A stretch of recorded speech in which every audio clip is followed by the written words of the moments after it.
I think that I took a lot of pride in my job as a PO because I did not function as kind of like a typical officer of the court.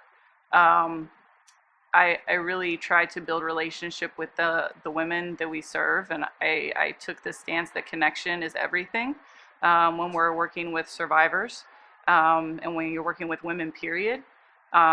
And so, like, connection and trust building was the most essential element, and that's kind of been the thing that I've clung to in my transition to my new role, because it's a lot more like administrative things, and it's a lot more legislation, and it's a lot more training and public speaking, and my fear was that I was going to lose contact and connection with the women, and so I've been really diligent about trying to not let that happen.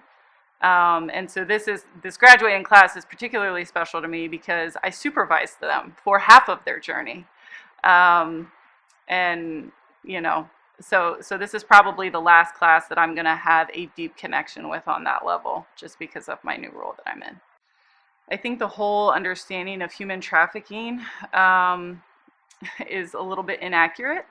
I think the view and perception that a lot of people have is involving like force, or immigrants, um, or trafficking human bodies across state borders or country lines, and so I think informing them on the actual exploitation that happens in every corner of our state and every area of America, and all over the world is something that people are not super aware of.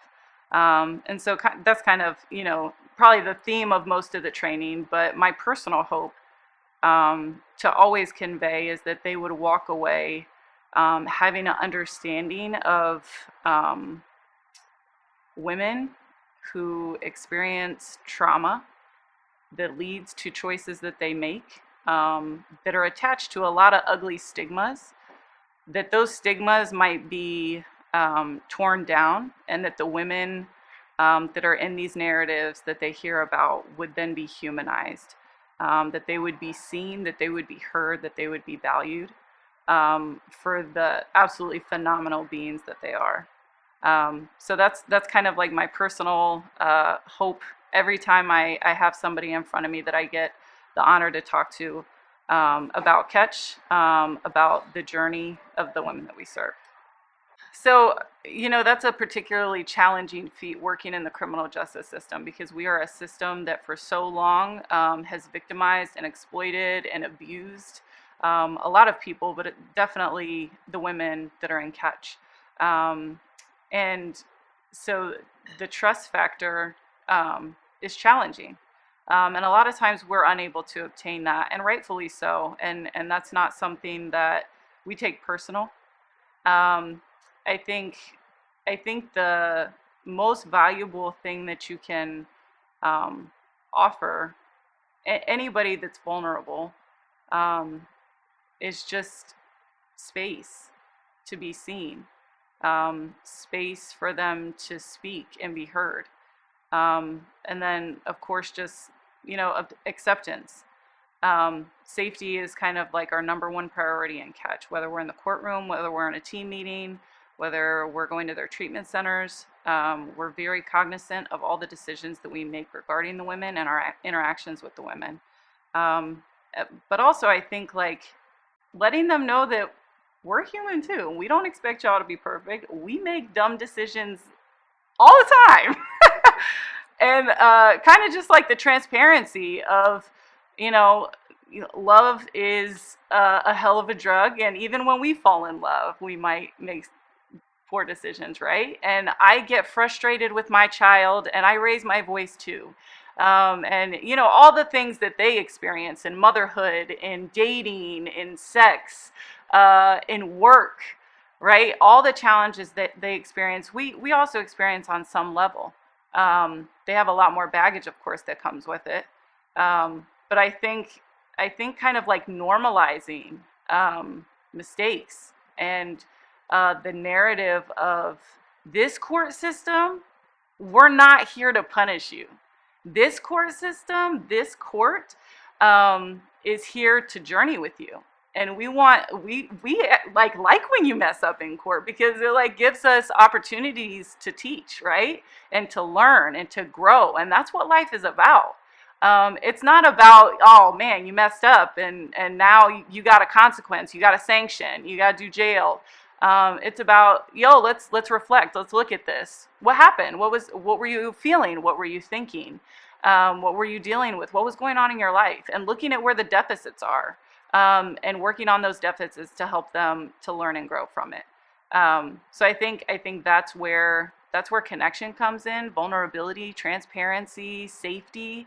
That's what Catch is about, and that's how we gain the trust.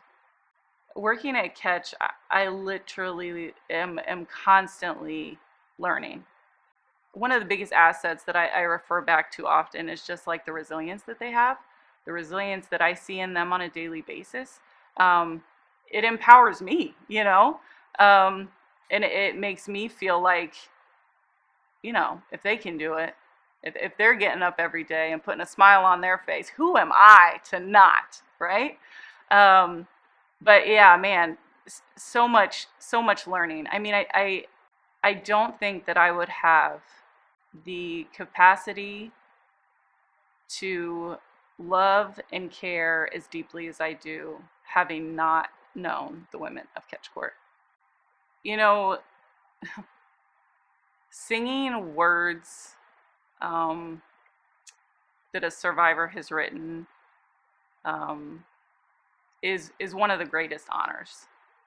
But singing words of survivors that, I'm gonna cry,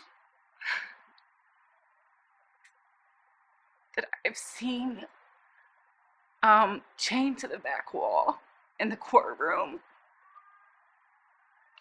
um, getting their kids back, working a job, getting their license, going back to college, um, being a mother to their kids, to sing the words that those survivors have written.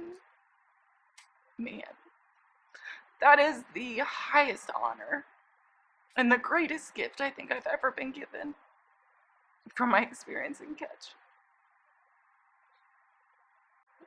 Well, I hope the people in the audience are just really, um, proud, you know, of not only the survivors in Columbus, um, but of some of the awesome work that we're doing with survivors in Columbus. I mean, I really think that Franklin County, really values, restorative justice. And I think that I just want that to be celebrated, on a really large scale. But more importantly than that, I hope that the current women who are new in their journey or maybe halfway through their journey, that it just invokes a fiery hope in them that all their dreams are attainable and that they are capable of amazing, incredible things, and that they really start to believe that.